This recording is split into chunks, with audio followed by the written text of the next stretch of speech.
ఇవాళ తెలంగాణ కేబినెట్ సమావేశం కానుంది. మధ్యాహ్నం 3 గంటలకు సెక్రటేరియట్ లో ఈ సమావేశం జరగనుంది. బనకచెర్ల స్థానిక సంస్థల ఎన్నికలపైనే కేబినెట్ లో ప్రధానంగా చర్చ జరిగే అవకాశం ఉంది. బనకచెర్లపై ఆంధ్రప్రదేశ్ తో చర్చల అంశంపైన కేబినెట్ చర్చించనుంది. అలాగే రేవంత్ చంద్రబాబు సమావేశంతో పాటు ఎక్కడ ఏ రోజు జరపాలన్నది కేబినెట్ చర్చించనుంది. ఇక స్థానిక సంస్థల ఎన్నికల నగారాకు గ్రీన్ సిగ్నల్ ఇచ్చే అవకాశం ఉంది. ఈ సమావేశంలో పలు కీలక అంశాలు చర్చకు రానున్నాయి. మరిన్ని డీటెయిల్స్ మా ప్రతినిధి కొండల్ అందిస్తారు. కొండల్,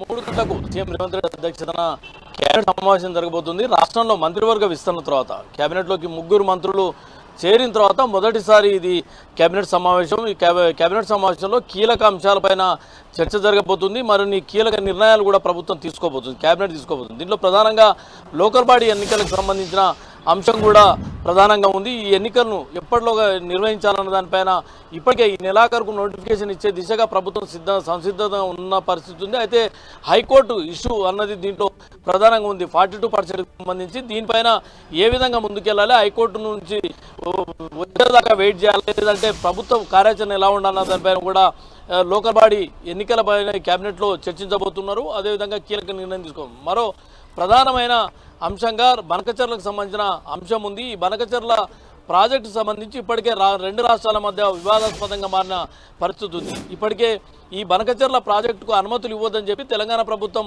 పూర్తి స్థాయిలో ఒత్తిడిని ఎఫర్ట్స్ అన్ని పెట్టిన పరిస్థితి ఉంది. ఢిల్లీ వెళ్ళి కేంద్రానికి విజ్ఞప్తులు కూడా చేసింది, ఫిర్యాదు కూడా ఏపీ పైన ఫిర్యాదు చేసింది. ప్రభుత్వానికి కేంద్ర ప్రభుత్వం ఎట్టి పరిస్థితుల్లో అనుమతి ఇవ్వద్దని చెప్పి కోరిన పరిస్థితి ఉంది. మరోవైపు అన్ని పార్టీల ఎంపీలను ఒక్కతాటిపైకి తీసుకురావడం, ఒకే అంశం ఈ ప్రాజెక్టును అడ్డుకునేందుకు కేంద్ర పైన ఒత్తిడి తీసుకొచ్చేందుకు కూడా ఆల్ పార్టీ ఎంపీలతో ఇప్పటికే ఒక సమావేశాన్ని కూడా పూర్తి చేసింది. ఈ నేపథ్యంలోనే ఇప్పుడు ఈ సమావేశంలో ముఖ్యంగా బనకచెర్ల ప్రాజెక్టు నిలుపుదల చేసేందుకు అడ్డుకునేందుకు ఏ విధమైన కార్యాచరణతో ముందుకెళ్లాలన్న దానిపైన కేబినెట్ చర్చించబోతుంది.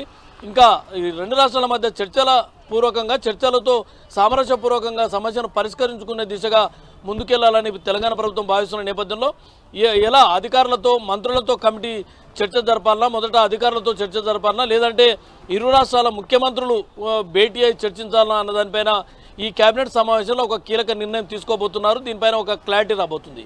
మరో అంశంగా రైతు భరోసాకు సంబంధించి గతంలో ఎప్పుడు కూడా రైతు భరోసా ఇప్పటి వరకు రికార్డు స్థాయిలో అమలు చేయలేదు. ఈసారి 9 రోజులు టార్గెట్ పెట్టుకొని 9 కోట్ల రూపాయల రైతు భరోసాను రైతులకు అందించిన పరిస్థితి ఉంది. కాబట్టి ఈ అంశాన్ని ప్రజల్లోకి తీసుకెళ్లాలి. ఇప్పటికీ ఈ రోజుకు దాదాపు 8 కోట్లకు పైగా రైతు భరోసా నిధులు రైతుల ఖాతాల్లో జమ అయ్యాయి. ఇక ఈ రోజుతో పూర్తిగా 9వ రోజు కాబట్టి టోటల్గా మొత్తం రాష్ట్ర వ్యాప్తంగా ఉన్న 1,49,00,000 ఎకరాలకు సాగు అందిస్తున్న ఎకరాలందరూ కూడా రైతు భరోసా ప్రభుత్వం పూర్తి చేయబోతుంది. ఇది ఒక అచీవ్మెంట్గా ప్రజలకు చెప్పాలి, ముఖ్యంగా రైతులకు, రైతాంగానికి చెప్పాలని ప్రభుత్వం భావిస్తుంది. రేపు రైతు సదస్సును ఏర్పాటు చేసే అవకాశం ఉంది. మరోవైపు కాళేశ్వరం సంబంధించి అత్యంత కీలకమైన నిర్ణయం ఈ కేబినెట్లో తీసుకోబోతున్నారు.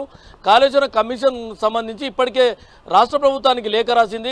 కాళేశ్వరం ప్రాజెక్టు నిర్మాణానికి అనుమతులు నాటి కేబినెట్ కేసీఆర్ హయాంలో కేబినెట్ ముందుకు వచ్చిందా, కేబినెట్ ముందుకు రాలేదా అన్నది ఒక డైలమా ఉన్న పరిస్థితి ఉంది. ఎందుకంటే కేసీఆర్, అదేవిధంగా మాజీ సీఎం కేసీఆర్, హరీష్ రావు, ఈటల ముగ్గురు కూడా కేబినెట్ అప్రూవల్తోనే నాడు కాళేశ్వరం ప్రాజెక్టు నిర్మాణం జరిగిందని చెప్తే అప్పుడు కేబినెట్లో ఉన్న తుమ్మల నాగేశ్వరరావు అసలు కేబినెట్కు సంబంధం లేకుండా ఈ వ్యవహారం అంతా జరిగింది అని చెప్పిన పరిస్థితి. మొన్న పవర్ పాయింట్ ప్రజెంటేషన్ సందర్భంగా సీఎం రేవంత్ రెడ్డి కూడా వీటన్నిటికి సంబంధించిన ఆధారాలను కూడా మీడియా ముందు ఉంచిన పరిస్థితి ఉంది. నాటి కేబినెట్కి ఎలాంటి సంబంధం లేకుండా కాళేశ్వరం ప్రాజెక్టు నిర్మాణం జరిగిందన్నది ప్రభుత్వం చెప్తున్న నేపథ్యంలో రాష్ట్ర ప్రభుత్వాన్ని పూర్తి వివరణ ఇవ్వాలని చెప్పి, కేబినెట్ సంబంధించిన మినిట్స్ ఇవ్వాలని చెప్పి కాళేశ్వరం కమిషన్ ఇప్పటికే లేఖ రాసిన పరిస్థితి ఉంది.